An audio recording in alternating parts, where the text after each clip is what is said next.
안녕하세요. 오늘도 사연살롱을 찾아주셔서 감사합니다. 30대 후반 34개월 아들 키우는 엄마예요. 오늘 유난히 친정아버지 생각이 나서 글 써봅니다. 저는 1남 1녀 중 장녀이고 유난히 가부장적이었던 아버지. 20살 때부터는 저와 아버지는 사이가 더 좋지 않았어요. 무조건 자기가 옳고 저의 얘기를 들어주지 않는 아버지가 싫었죠. 그렇게 살다가 31살에 결혼을 했어요.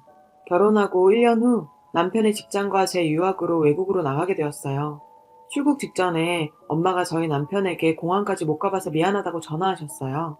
그리고 남편이 저를 바꿔주길래 언제 비행기가 출발하는지 등 간단한 인사 나누고 이렇게 얘기했어요. 엄마, 앞으로 혹시나 나와 아빠의 관계를 억지로 회복시키려 하지 않았으면 좋겠어. 나 멀리 가니까 아빠랑 그래도 좀 풀고 가야 하지 않을까 해서 아빠 바꿔달라고 했던 건데 아빠는 그마저도 거부하네. 나 참 상처를 많이 받았어. 엄마가 너나 아빠나 똑같다. 아빠의 속마음은 그런 게 아닌데 네 아빠는 청개구리 마냥 반대로 얘기하는 거야. 부모의 마음은 네가 생각하는 거랑 다른 게 있어 라시길래 엄마는 어떻게 아빠랑 나랑 같다고 얘기를 해. 속마음이 어땠는지 몰라도 겉으로 드러나는 말과 행동으로 상처를 주고받는 거지. 이제 아빠랑 연락 안 할 거야. 이렇게 말하고 비행기에 올랐어요. 그때는 아빠가 저에게 하는 말과 행동이 도대체 이해가 안 됐죠. 제가 아빠 이해 안 된다고 얘기할 때마다 항상 엄마는 아빠가 살아온 환경이나 유년 시절이 그럴 수밖에 없었다고 그렇게 얘기하셨어요. 처음엔 그냥 아빠 유년 시절이 힘들었다는 이야기를 듣기만 하고 넘어갔다가 그 이야기가 몇 번 반복되자 그럼 유년 시절에 불행했던 사람들 모두가 자기 자식한테 정당하게 상처를 줄 수 있는 거야? 나도 참 불행하다 해버렸어요. 그리고 엄마가 얘기한 아빠의 그 속마음이라는 건 제가 출산했을 때 알게 됐어요. 우리 집은 엄청나게 가부장적이었거든요. 아빠 말이라면 엄마는 하늘같이 따랐고 덩달아 저와 남동생도 말 한마디 못했어요. 작은 예지만 남동생은 어렸을 때 태권도 학원을 다녔어요. 저도 태권도 배우고 싶다 하니 부모님이 넌 여자라 안 된다며 끝까지 안 보내주셨어요. 어렸을 때부터 저는 부엌에서 엄마가 밥 차리는 것도 도와드리고 설거지도 했지만 남동생은 절대 부엌에 못 들어가게 했고요. 아빠는 항상 가장의 권위를 강조해왔어요. 식사를 할 때면 모든 음식은 아빠가 좋아하는 거였어요. 국이 짜다고 하면 엄마는 죄인처럼 다시 해왔고요. 어렸을 때부터 보고 싶은 TV 프로그램을 본 적이 별로 없어요. 아빠가 없을 때나 안 볼 때만 보고 싶은 걸 봤으니까요. 전 고등학교 2학년부터 진로를 정하고 더 열심히 공부했어요. 그렇게 한 이유는 집을 떠나, 정확히는 아빠를 떠나 서울에 있는 대학교에 들어가려고 기를 쓰고 공부했어요. 결국 서울의 한 대학교에 합격해서 20살 때부터 서울에서 생활했고요. 혼자 생활하면서 지금까지 없었던 자존감이 높아져 갔어요. 그래서인지 방학 때 집에 내려갈 때마다 아빠랑 더 안 좋았어요. 전에는 싫어도 아빠 얘기를 듣고 있었는데 저도 머리가 커서인지 가만히 있지 못하고 아빠에게 제 생각을 말씀드렸고 항상 아빠랑 싸우고 서울로 돌아왔어요. 아빠가 10마디 할 때 제가 한마디 하면 늘 돌아오는 말은 네가 뭘 한다고 아는 척이냐?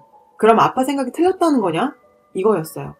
제가 아빠랑 안 좋을 때마다 엄마는 아빠한테 너무 그러지 마. 아빠 성격이 좋은데 표현을 못해서 그렇지 매일 딸 걱정을 달고 사신다. 라고 말했어요. 그런 말을 들으면 더 짜증이 났지만 그래도 항상 제가 먼저 죄송하다고 하거나 먼저 연락해서 관계를 회복했었어요.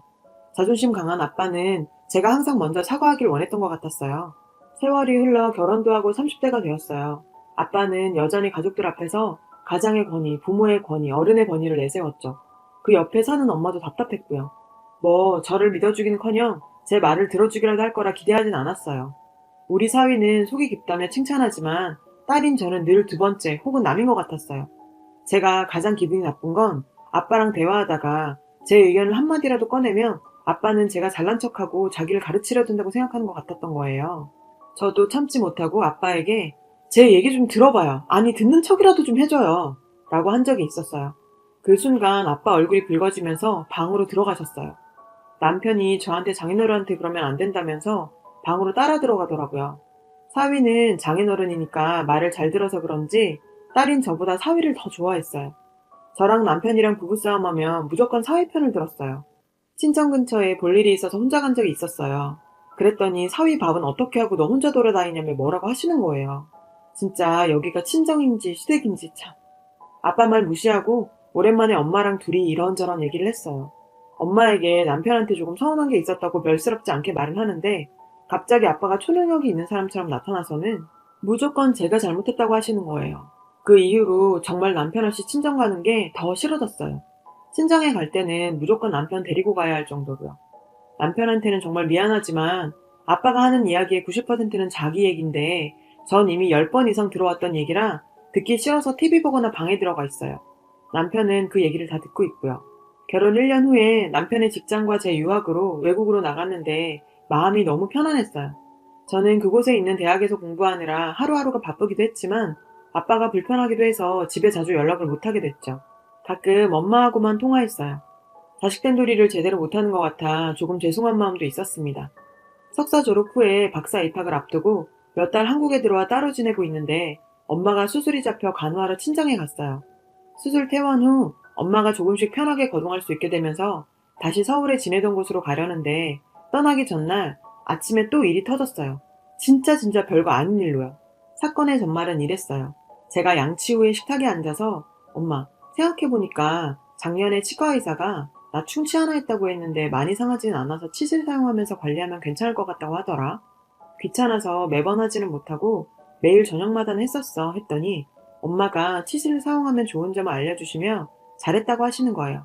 근데 아빠가 좀 짜증 섞인 말투로 치실은 일주일에 한 번만 써도 돼. 치실은 할 일 없는 사람들이나 쓰는 거야. 이러시는 거예요. 할 일 없는 사람들이나 치실을 사용한다는 말에 제가 발끈했어요. 매일 새벽부터 밤늦게까지 공부하면서도 치실을 사용했던 기억이 나서 이렇게 말했어요. 나 맨날 공부하고 알바하면서도 매일매일 치실 썼어. 치실 쓰는 건 그냥 습관이 돼야 하는 것 같아. 엄마는 맞다고 하셨고요. 여기에 아빠가 분노했어요. 너는 흑백놀이에 빠져 살고 있어. 치실은 할 일 없고 그냥 여유 있는 사람들이나 쓰는 거지. 흑백놀이에 빠져서 잘난 척하지 마라. 박사 공부하면 뭐하냐? 사람이 겸손해야지. 그럴 거면 공부고 뭐고 다 때려치워라. 라고 소리 지르셨어요. 진짜 기가 막혀서 아무 말이 안 나왔어요. 아무 일도 아닌데 왜 저러시는 건지. 그리고 아빤 다 들리게 혼잣말로 계속해서 치실과 공부에 대해서 말씀하시더라고요. 그날 저녁엔 아빠랑 한마디도 대화하지 않았어요. 다음날 바로 새벽차 타고 서울로 올라왔어요. 친정에 너무 오래 있었던 제가 너무너무 원망스러웠죠. 엄마와 동생도 지금까지 아빠한테 받은 상처들이 너무 많았어요. 아빠는 자기 얘기만 늘어놓으면서 저한테는 잘난 척하지 말고 항상 겸손하라고 하는 아빠랑은 연 끊고 살고 싶다고 하고 나왔어요. 엄마는 제가 남편한테 친정에서 있었던 일을 말하지 않도록 저한테 신신당부하셨어요. 남편이 이 일을 알면 저와 친정을 무시할 수도 있다고 하면서요. 하지만 친정을 다녀온 후 제 표정이나 말투가 이미 티가 나서 남편이 눈치를 채는 바람에 말을 하지 않을 수 없었어요. 남편은 그래도 이제 가면 또 한동안 못 뵐 텐데 제가 후회하지 않게 아빠한테 먼저 연락하면 어떻겠냐고 했어요. 출국 이틀 앞두고 저녁에 엄마한테 전화했어요.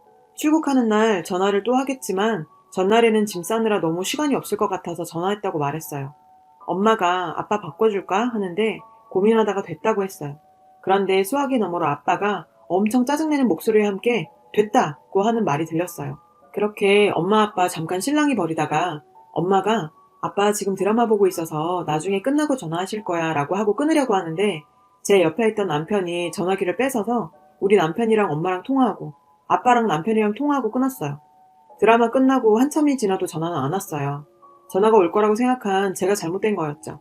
그냥 엄마와만 통화하고 끊었어야 됐는데 제 스스로 생각하기에 제가 도대체 뭘 바라고 이런 기대를 하는 건가 생각이 들면서 연을 아예 끊고 살아야 하나 싶을 정도로 심각해졌어요.